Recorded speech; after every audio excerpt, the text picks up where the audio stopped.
Another question, and I think it's fundamental to reading this text, is this. It's a fundamental optimism question. Do you believe that the world can be improved? That is to say, we have to fight against injustice. King clearly did. You're sitting here because of that kind of powerful rhetoric. The other is, you notice, the extremism question. You got to be extremist for something. Why not be an extremist for love and for positive change instead of negative change? Anybody can look at the world and complain about it. It's bad this way or that way. King would argue, do something to fix it.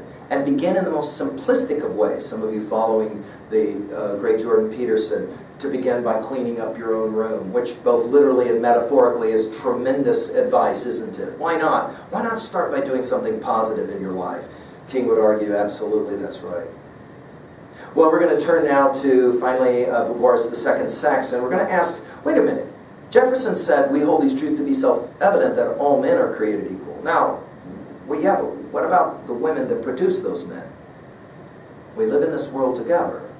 What about the greater challenges that are going to be a part of this discussion? Let's turn to it in our next lecture. I hope, again, as I have said a number of times, I hope that these readings and these conversations are challenging you to consider yourself, to choose to be a patriot, because you live in an amazing country. Thank you.